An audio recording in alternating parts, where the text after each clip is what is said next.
we believe we've seen the peak of those interest rates, at least for now, and housing inventory remains a major issue. Hey, I'm Chase Gallimore with EXIT Realty Shoals, and on this Friday, May 12th, we're going to take a look at what's going on in the real estate market right here in the Shoals and all across our nation. We'll start right here in our office at EXIT Realty Shoals, where things are really starting to heat up. We're seeing most of our listings go under contract within a couple of days, and most of them are receiving multiple offers. The market is great. Our business is good. EXIT Realty Shoals is on fire. And all across the Shoals, inventory remains a problem as we just don't have enough homes for sale. Here's a quick look at the numbers in Lauderdale and Colbert counties. In April, there were 124 homes sold. The median days on market was just 11, with an average sold price of just over $246,000. Let's compare that to January, when 88 homes sold. The median days on market was 18, and the average sold price was $237,000. And now let's take a quick 3-second break for the most adorable announcement you will hear all day. It's an advertisement from my 2-year-old Willa May, who has some advice for all you buyers and sellers out there. Call my daddy.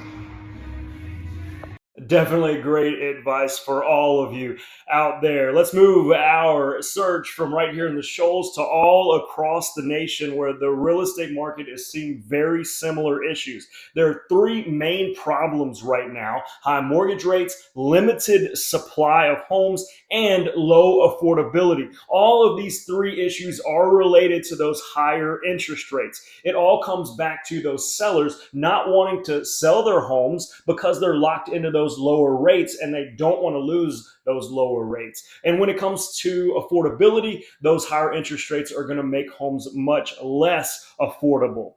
So how do we fix this? Well, the answer is pretty simple. We just have to lower inflation. The question is, how do we do that? Well, the Fed is trying to do that when it keeps raising its rates. Well, the chief economist for the National Association of Realtors says that last rate hike was unnecessary. He believes the Fed will now stop raising its rates. Lawrence Yun forecasts that the average rate across our nation will be right around 6% for the majority of this year, and then begin to fall under 6% as we head into 2024. He expects new and existing home sales to bottom out this year before rising back up in 2024. We spoke to Ben Alexander of River Mortgage Services this week. He has some advice for you buyers out there that are waiting on a better rate. I couldn't tell you what my interest rate was on any auto loans that I financed, because I wasn't worried about the rate. I was worried about the payment. And I think that kind of can translate to in the mortgage world, right? If we can find the house you love, you get the payment that you want, let's get you in it.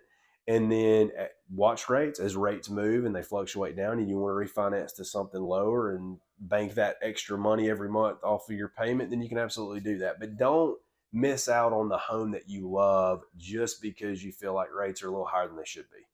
Good advice indeed. And we're not expecting home prices to fall dramatically in the near future, even if we enter into another recession. Get this, over the last 60 years, we've had 9 recessions, and only one time did the housing prices crash. That was back in 2008. And the market today is very different than what it looked like back then. That's a quick look at what's happening in the real estate market all across our nation, and especially right here in the Shoals. If you have any questions, feel free to reach out anytime. My name's Chase Gallimore with EXIT Realty Shoals, and I want to be your go-to guy when it comes to real estate right here in the Shoals.